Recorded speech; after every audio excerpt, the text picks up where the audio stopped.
ವಿಷಯ ಹೇಳ್ಬೇಕು ಅಂತ ಅಂದ್ರೆ ಪ್ರತಿಯೊಬ್ಬರು ಎಲ್ಲರೂ ಥ್ಯಾಂಕ್ಸ್ ಹೇಳಿದ್ದಾರೆ ನಮ್ಮ ಟೀಮ್ಗೆ. ಅಪಾರ್ಟ್ ಫ್ರಮ್ ದಟ್ ರಿಸ್ಕ್ ಬಗ್ಗೆ ಮಾತಾಡಿದ್ರು, ಎಲ್ಲರೂ ರೈಡ್ಸ್ ಆಗಿರ್ಲಿಲ್ಲ ಅಂತೆಲ್ಲ ಮಾತಾಡಿದ್ರು. ಆಕ್ಚುಲಿ ನಮ್ಗೆ ರೈಡ್ಸ್ ಎಲ್ಲ ಕೇಳಿಲ್ಲ ಅಂತ ಹೇಳಿಲ್ಲ. ಬಟ್ ನಾವು ಈಗ ಒಂದು ಸಲಗ ಆ ಸಕ್ಸಸ್ಗೆ ಒಂದು ಬಜೆಟ್ ಹಾಕಿರ್ತೀವಿ. ಆ ಬಜೆಟ್ ನ ಮೀರಿ ಇದಕ್ಕೆ ದೊಡ್ಡ ಮಟ್ಟ ಬಜೆಟ್ ಹಾಕಿದಾಗ ನಮ್ಗೆ ಆ ರೇಟು ಕವರ್ ಆಗ್ತಿರಲ್ಲ.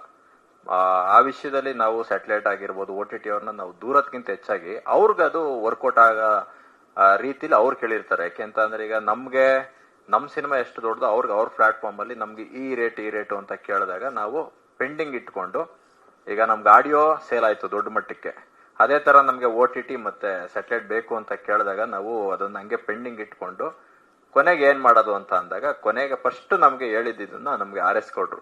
ಸರ್ ಒಂದ್ ಕೆಲಸ ಮಾಡಿ, ನಿಮ್ಗೆ ಹೆಂಗೆ ಹೋದ್ರು ನೀವೇ ಡಿಸ್ಟ್ರಿಬ್ಯೂಟರ್ ಆಗಿರೋದ್ರಿಂದ ನಿಮ್ಗೆ ಅನುಕೂಲ, ಥಿಯೇಟ್ರಿಕಲ್ ಬಂದ್ಬಿಡಿ ಅಂತ.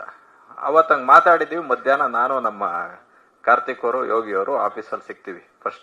ಕಾರ್ತಿಕ್ ಅವರು ಫಸ್ಟ್ ಹೇಳ್ತಾರೆ ನನಗೆ, ಜಗದೀಶ್ ನೀವು ಥಿಯೇಟ್ರಿಕಲ್ ಈ ಸಿನಿಮಾ ಬನ್ನಿ, ನಿಮ್ಗೆ ನಿಜವಾಗ್ಲೂ ಬೇರೆ ಲೆವೆಲ್ಗೆ ಆಗುತ್ತೆ ಅಂತ ಫಸ್ಟ್ ಹೇಳಿದ್ದು ನಮ್ಗೆ ನಮ್ಮ ಬ್ರದರ್ಸ್ ಅವರೇನೆ. ಅದಾದ್ಮೇಲೆ ನಾವು ಪ್ಲಾನ್ ಮಾಡ್ತೀವಿ.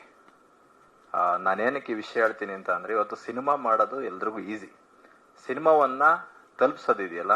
ಹಾಗಾಗಿ ಪ್ರತಿಯೊಬ್ಬ ಯಾರೇ ಪ್ರೊಡ್ಯೂಸರ್ ಆಗಿರ್ಬೋದು, ಒಂದು ಕಿವಿ ಮಾತು, ಒಂದ್ ಸ್ವಲ್ಪ ಬಿಸ್ನೆಸ್ ಬಗ್ಗೆನೂ ತಿಳ್ಕೊಂಡು ದಯವಿಟ್ಟು ಸಿನಿಮಾ ಮಾಡಿ. ಯಾವುದೇ ರೀತಿ ತೊಂದರೆ ಆಗೋದಿಲ್ಲ. ಈಗ ಆ ವಿಷಯದಲ್ಲಿ ನಮ್ಗೆ, ಈಗ ನಾನ್ ಬೇಸಿಕಲಿ ಡಿಸ್ಟ್ರಿಬ್ಯೂಟರ್ ಆಗಿರೋದ್ರಿಂದ ಅನುಕೂಲ ಆಯ್ತು ಅನ್ನೋದಕ್ಕಿಂತ ಹೆಚ್ಚಾಗಿ ನೀವೆಲ್ಲ ತಿಳ್ಕೊಳ್ಳಿ. ನೆಕ್ಸ್ಟ್ ಸಿನಿಮಾ ಮಾಡಿದವರು, ಈಗ ಒಂದು ಹೋಟ್ಲ್ ಬಿಸ್ನೆಸ್ ಮಾಡ್ಬೇಕು ಅಂತ ಅಂದ್ರೆ ಫಸ್ಟ್ ಹೋಗಿ ಏರಿಯಾ ಸರ್ವೆ ಮಾಡ್ತೀರಾ, ಅಲ್ಲಿ ಅಕ್ಕಪಕ್ಕ ಯಾವ್ದಾದ್ರು ಹೋಟ್ಲ್ ಇದೆಯಾ, ಈ ಏರಿಯಾದಲ್ಲಿ ವೆಜ್ ಇದೆಯಾ, ನಾನ್ ವೆಜ್ ಇದೆಯಾ, ಹೆಂಗ್ ಸರ್ವೆ ಮಾಡ್ತೀರಿ. ಒಂದು ಬಟ್ಟೆ ಅಂಗಡಿ ಓಪನ್ ಮಾಡ್ಬೇಕಾದ್ರೆ ಅಲ್ಲಿ ಕಾಲೇಜ್ ಕ್ರೌಡ್ ಇದೆಯಾ, ಏನೇ ಒಂದು ಓಪನ್ ಮಾಡ್ಬೇಕಾದ್ರೂ ಒಂದ್ ಸರ್ವೆ ಮಾಡೇ ಮಾಡ್ತಾರೆ ಪ್ರತಿಯೊಬ್ರು.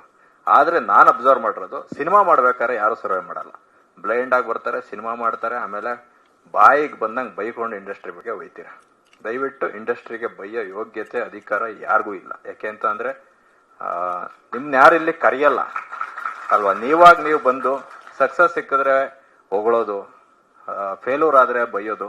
ಅದಕ್ಕಿಂತ ಹೆಚ್ಚಾಗಿ ನೀವು ಒಂದು ಸರ್ವೆ ಮಾಡ್ಕೊಂಡು ದಯವಿಟ್ಟು ನೆಕ್ಸ್ಟ್ ಸಿನಿಮಾ ಮಾಡಿ ಅಂತ ನಾನು ಹೇಳ್ತೀನಿ. ಒಂದು ಕಿವಿ ಮಾತು ನನ್ನ ಕಡೆ ಇಲ್ಲ.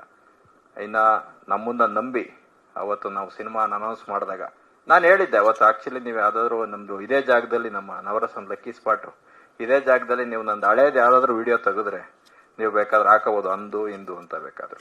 ನಾನು ಅವತ್ತು ಹೇಳಿದ್ದೆ, ನಾನು ಈ ಸಿನಿಮಾ ದೊಡ್ಡ ಮಟ್ಟಕ್ಕೆ ಹಾಗೆ ಆಗುತ್ತೆ ಅಂತ ಅಂದ್ಬಿಟ್ಟು. ಯಾಕೆ ಅಂತ ಅಂದ್ರೆ ನಮ್ಗೊಂದು ಮಿನಿಮಮ್ ಒಂದು ಗೇಜ್ ಮಾಡ್ತೀವಿ.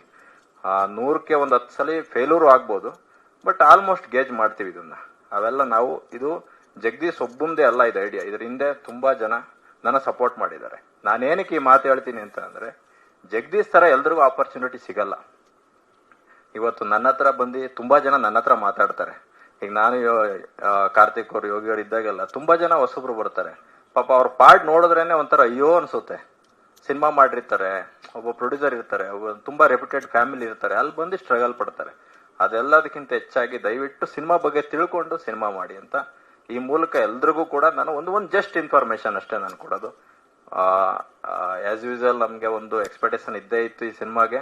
ಹಾಗಾಗಿ ಆಮೇಲೆ ನಮ್ಗೆ ಏರಿಯಾಗಳು ತಗೊಂತಾರೆ. ಫಸ್ಟ್ ನಮ್ಮ ಗೋಕುಲ್ ರಾಜ್ ಅವರು ಎಂಟೈರ್ ಕರ್ನಾಟಕ ಕೇಳ್ತಾರೆ. ಕೇಳಿ ನನ್ನ ಮೇಲೆ ಒಂದು ಕಂಪ್ಲೇಂಟು ಬೇರೆ ಕೊಡ್ಲಿಲ್ಲ ಸಿನಿಮಾನ ಅಂತ.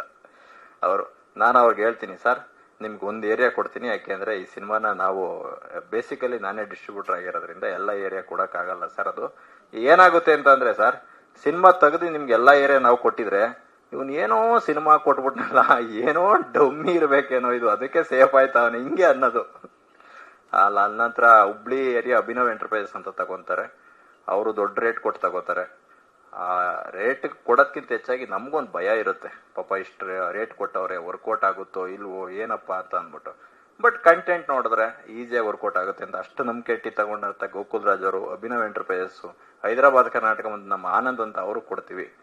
ಇನ್ನು ಅಲ್ಲಿಂದ ಬಂತು ಅಂತಂದ್ರೆ ಶಿವಮೊಗ್ಗ ಏರಿಯಾ, ಪಾಪ ಅವರೆಲ್ಲ ಬರ್ಬೇಕಾಗಿತ್ತು, ಅವರೆಲ್ಲ ಅಲ್ಲಿ ಲೋಕಲ್ಸ್ ಅಲ್ಲಿ ಇರೋದ್ರಿಂದ ಬಂದಿಲ್ಲ.